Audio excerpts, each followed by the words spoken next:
अस्सलाम दोस्तों, मैं इलियास तरी। सॼी सिंध में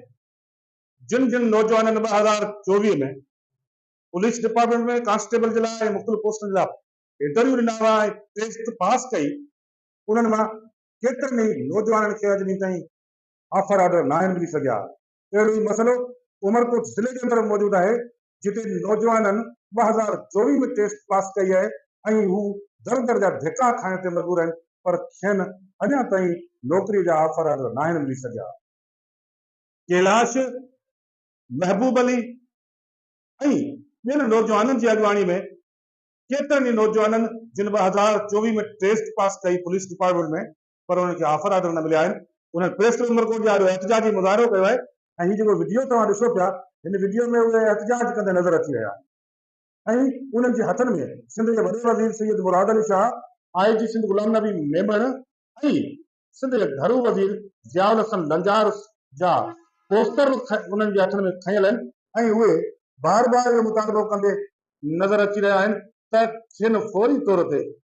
ऑफर ऑर्डर न हुजनि। वेटिंग लिस्ट वारा जेके नौजवान रहिजी विया, उन्हनि जो हक़ थिए थो, पहिरीं असांजो हक़ आहे। ज़रीन वटां मालूम थियो आहे, बाख़बर ज़रीन इहो ॿुधायो आहे त सियासी भौतारनि वॾेरनि ऐं हुकूमती धुर सां तालुक़ रखंदड़ बाअसर चूंडियल नुमाइंदनि MNAs MPs मिनिस्टर्स जी सिफारिश ते नौजवाननि खे,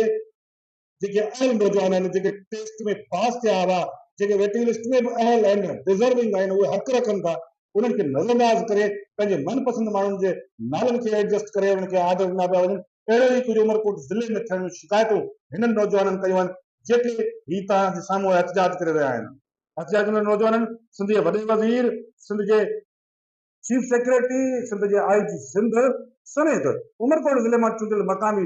नुमाइंदनि MNAs MPs मिनिस्टर्स ऐं सेनेटर्स खां मुतालबो कयो आहे त खेनि जाइज़ संदन हक़ जेको आहे उहो ॾिनो वञे। हुननि 2024 में टेस्ट पास कई आहे ऐं वेटिंग लिस्ट में केतिरा ई नौजवान इंतज़ार में वेठल आहिनि, पर